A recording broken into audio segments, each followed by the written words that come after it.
অস্ট্রেলিয়ার মাটিতে দীর্ঘ 23 বছর পর টেস্ট খেলতে এসে ডারউইনের 9 উইকেটের ঐতিহাসিক জয় তুলে নিয়েছে বাংলাদেশ। লাল সবুজের এমন দাপুটে পারফরমেন্সে মুগ্ধ হয়েছেন অস্ট্রেলিয়ার সাবেক ক্রিকেটাররাও। দেশটির জনপ্রিয় ফাস্ট বোলিং কার্টেল পডকাস্টে বাংলাদেশের পারফরমেন্স নিয়ে আলোচনা করেছেন সাবেক pacer Damien Fleming, Jason Gillespie ও গ্লেন ম্যাকগ্রা। বিশেষ করে পেসার হাসান মাহমুদের বোলিং দেখে মুগ্ধ হয়েছেন ফ্লেমিং। ম্যাচে 9 উইকেট নেওয়া হাসানের নিখুঁত লাইন লেন্থের সঙ্গে তিনি টেনেছেন কিংবদন্তি গ্লেন ম্যাকগ্রার তুলনা। কুল অ্যান্টিপারস্পিরেন্ট ডিওডোরেন্ট স্টিক, যা আপনাকে দেবে 24 ঘন্টা পর্যন্ত ঘাম থেকে সুরক্ষা। পডকাস্টে ম্যাকগ্রার সামনেই ফ্লেমিং বলেন, হাসান ধারাবাহিকভাবে আদর্শ জায়গায় বল করছে এবং ব্যাটারদের খেলতে বাধ্য করছে। লেংথ থেকে বলের মুভমেন্ট আদায় করে নেওয়ার পাশাপাশি মৌলিক বিষয়গুলো নিখুঁতভাবে করার মধ্যেই ছিল তার সাফল্যের রহস্য। ফ্লেমিংয়ের মতে এই বোলিং তাকে ম্যাকগ্রার কথাই মনে করিয়ে দিয়েছে।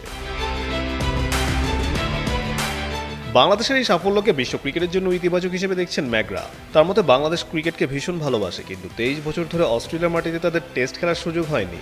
এত দীর্ঘ সময় পরে এসে বাংলাদেশ যেভাবে পারফর্ম করেছে তা বিশ্ব ক্রিকেটের জন্য দারুণ এক বার্তা।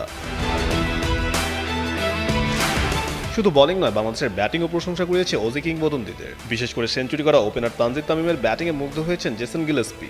তানজিদের টেকনিকের প্রশংসা করে গিলেস্পি বলেন, ফুল লেংথের বলের সামনে গিয়ে এবং শর্ট বলে ব্যাকফুটে খেলে সে একেবারে মৌলিক ক্রিকেটেও ব্যাটিং করেছে। পাশাপাশি অস্ট্রেলিয়ার বলাররা স্টাম্পের বাইরে সুযোগ দিলে তানজিদ তার যথাযথ জবাব দিয়েছে।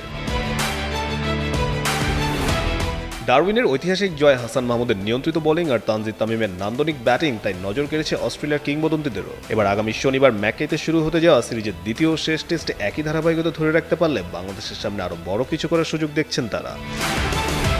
কাজী সাকলেন আহমেদ, যুগান্তর স্পোর্টস।